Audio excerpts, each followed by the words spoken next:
मैं गुजारिश करूँगा मोहतरमा सबा नकवी साहिबा से, आपका खैर मकदम है, आपका इस्तकबाल है, तशरीफ़ लाएँ। जी शुक्रिया। मंच पे सब लोग, फ़िरोज़ जिन्होंने मुझे दिल्ली से बुलाया, दिल्ली मुझे डांट भी पड़ी कि मैं अंग्रेज़ी में बात ना करूं, और ठीक है, मैं कोशिश कर रही हूं। आप लोग हंसिएगा मत मेरी ख़राब हिंदुस्तानी पे। सीख तो ली हमने आगे बढ़ के अंग्रेज़ी ज़ुबान, डर है कि गूंगा ना हो जाए कहीं हिंदुस्तान, वो मेरी हालत है। जिस शहर से मैं आपके शहर आई हूँ, वहाँ ठंड ज़्यादा है, लेकिन वहाँ बहुत गर्म मौसम है। हमारे शहर के सब बाउंड्री में, बॉर्डर में लोग ने चक्का जाम किया हुआ है। ऐसे प्रोटेस्ट मैंने कभी अपने पत्रकारिता के बीच में कभी देखे ही नहीं हैं। हर जगह हमने अन्ना आंदोलन देखा दिल्ली में 10 साल पहले, बहुत शानदार आंदोलन था, बहुत बड़ा आंदोलन था। उससे कांग्रेस की हुकूमत को बहुत नुकसान हुआ, लेकिन फ़ायदा अंत में भाजपा को ही हुआ। फिर उसके बाद हमने पिछले साल एंटी CAA शाहीन बाग की शुरुआत हुई दिल्ली से। वो छोटे छोटे तंबुओं में हर जगह वो प्रोटेस्ट होते थे। अब जो हम देख रहे हैं, जैसे कि भारत ने मन बना लिया है कि वो इंडिया के गेट पे आके बैठ जाए। भारत इंडिया के गेट पे आके बैठ गया है। ये सब गांधी को याद करते हैं, शायद बादशाह खान को भूल गए हैं, लेकिन गांधी, ये जो प्रोटेस्ट हुआ है, जो चुप बैठ के उन्होंने ठंड सही है, जो बरसात हुई है इस जाड़े के मौसम में, दिल्ली में ठंड सही है वो किसानों ने। और इनके काफिला, मैं सच बता रही हूँ, अगर आप जाए नहीं आपको अंदाज़ा नहीं होगा। एक तंबू नहीं है, एक ग्राउंड से सीमित नहीं है, 15-15, 20-20 किलोमीटर तक चलता जाता है। ये कोई अलग चीज़ है, ऐसा प्रोटेस्ट मैंने कभी देखा ही नहीं। ट्रैक्टर लेके सब आ गए हैं। तो ये प्रोटेस्ट नॉन वायलेंट प्रोटेस्ट है। हाँ, 26 जनवरी को कुछ लोग अलग होके उन्होंने जो चीज़ें की, उससे बदनाम भी हुआ ये प्रोटेस्ट, लेकिन ये ख़त्म होने वाला नहीं है। ये लोग नॉन वायलेंट तरीके से बार बार अपने साथियों को याद दिलाते हैं कि नॉन वायलेंट प्रोटेस्ट ही से ये किसान प्रोटेस्ट जो हिंदुस्तान में अभी चल रहा है, और जहाँ से, जिस शहर से मैं आई हूँ, वहाँ हम लोग अब रोड से तो निकल नहीं सकते। हवाई जहाज़ पकड़ के मैं मुंबई आ सकती हूँ, रोड से मैं अपने गांव के तरफ, यूपी के तरफ अब थोड़ा मुश्किल है, डबल टाइम लगेगा। ये अवसर है बादशाह को याद करने का। तो मेरे वालिद एक पत्रकार हैं, उनका नाम है सईद नकवी। ये बहुत ही कोइंसिडेंस की बात है कि जब फ़िरोज़ ने मुझे फ़ोन किया और मैंने एडवोकेट जलाल से बात की, उसके बाद मैंने कहा कि पापा आप बादशाह खान की बहुत बात करते थे, क्यों? तो फिर उससे मुझे स्टोरी निकल आई। 1969 में जब बादशाह खान हिंदुस्तान आए, तो जयप्रकाश नारायण ने, वैसे उनको सबसे ज़्यादा, जयप्रकाश नारायण चाह रहे थे कि वो आए। कांग्रेस में एक स्प्लिट हो गया था, इंदिरा गांधी एक तरफ, ओल्ड कांग्रेस दूसरी तरफ। हमारे वालिद स्टेट्समैन में रिपोर्टर थे, बहुत तेज़ रिपोर्टर थे, बहुत प्रॉमिस था।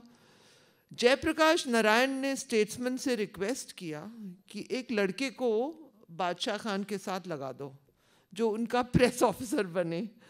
तो हमारे वालिद 1 साल तक उनके साथ, मतलब आते गए जाते गए। और सबसे दिलचस्प स्टोरी वो मुझसे कहने लगे कि वो पहुँचे अहमदाबाद, जहाँ वो गवर्नर हाउस में रुके, और ये एक्सपेक्टेशन ये था कि अहमदाबाद से होके वो आगे निकलेंगे, लेकिन गवर्नर हाउस में शायद गवर्नर की जो वाइफ थी वो बजाज ख़ानदान की थी, या वही ख़ानदान जो गांधी जी को बहुत अच्छी तरह रखते थे, वो रुके वहाँ और बहुत ही ख़राब दंगे अहमदाबाद में फैले। उसमें एक बहुत मशहूर गायिका भी थी, रसूलन बाई, उनका घर अहमदाबाद के बिल्कुल बाहर था, वो भी जला उन दंगों के बीच। और जो पुराने कांग्रेस का फैक्शन था वो चाह रहा था कि वो निकले, जिन्होंने इंदिरा गांधी को छोड़ दिया, अब आगे बढ़े, और वो उनका उस तरह से फ़ायदा उठाना चाह रहे थे कि बादशाह खान आए, उन्होंने हिंदुस्तान में देखा क्या हो रहा है। इंदिरा गांधी चाह रही थी कि बादशाह खान रुके, अहमदाबाद में देखें, क्योंकि वो ये कहना चाह रही थी कि ओल्ड कांग्रेस के लोगों ने का भी हाथ दंगों में है। मैं आपको जो हमारे वालिद ने बताया वो ही कहानी मैं आपको बता रही हूँ, क्योंकि हम सेकेंडरी सोर्सेज सुन रहे हैं। एक शख्स जिन्होंने 1 साल गुजारा उनके साथ, मैंने सोचा आपको ये कहानियाँ बता दूँ। वो बहुत दिनों तक अहमदाबाद में उन्होंने ज़िद की कि वो रुकेंगे, और वो हर जगह कहते गए कि ये गांधी का शहर है, ये सरदार पटेल का शहर है, यहाँ हो क्या रहा है। फिर दूसरी जगह भी वो गए जहाँ दंगे हो रहे थे, उसकी डिटेल्स मुझे नहीं पता। मैंने सोचा मैं अहमदाबाद की स्टोरी आपके सामने रख दूँ। जब कांग्रेस वर्किंग कमेटी ने बंटवारा का प्रपोजल एक्सेप्ट किया, 2 मुसलमान कांग्रेस वर्किंग कमेटी में थे, एक थे मौलाना आज़ाद, एक थे बादशाह खान। मौलाना आज़ाद कहते हैं कि वो चेन स्मोकर थे, उनकी अगर आप पढ़ें, वो उन्होंने बहुत सारी, कहते हैं लोग, सिगरेट पीते गए, चुप रहे।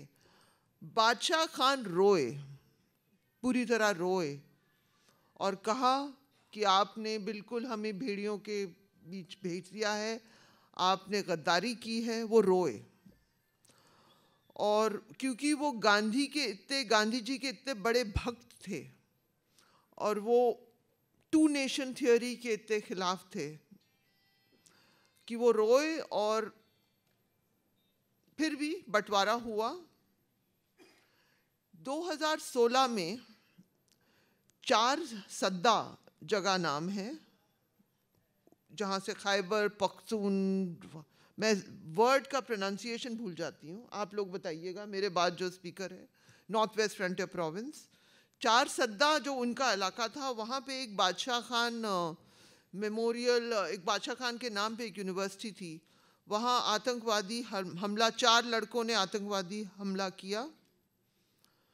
वही इस्लाम जिसके नॉन वायलेंट चेहरा, बहुत ही मजबूत लीडर, मैस लीडर बादशाह खान, वो मैस लीडर थे, वो जज्बात से काम लेते थे, वो लोगों से बात करते थे, लोग उनसे चाहते थे। उसी इलाके में पैदा हुआ बाद में तालिबान। उसी इलाके में बाद में बादशाह खान का जब इन्फ्लुएंस ख़त्म हुआ, हालांकि इतने सालों जेल रहने के बावजूद वो 98 साल जिए। हाँ, बहुत ही लंबे चौड़े और बहुत ही फिट आदमी थे वो। 1988 में वो गुज़र गए। तब तक पाकिस्तान का जो इस्लामाइजेशन का प्रोजेक्ट था वो भी तब तक शुरू हो गया था, और हम लोग सब देख रहे हैं कि क्या हुआ उसी इलाके में। मैं एकेडमिक तो हूँ नहीं, लेकिन हिंदुस्तान की राजनीति में कवर करती हूँ। मैं पाकिस्तान की भी कर चुकी हूँ, वहाँ भी चुनाव मैंने कवर किए। मैं वैसे उस इलाके में जा चुकी हूँ जहाँ से इमरान खान निकले हैं, आगे जाइए और सब लंबे चौड़े दिखते हैं, वहाँ मैं जा चुकी हूँ इलेक्शन कवर करने। लेकिन अब आप हिंदुस्तान की तरफ नज़र डालिए, क्या ये गांधी का हिंदुस्तान है? नहीं, लेकिन गांधी का प्रोटेस्ट अभी भी चल रहा है। हाँ, ये हम लोग याद करते हैं। चलिए, शुक्रिया। हाँ, थैंक यू वेरी मच, शुक्रिया।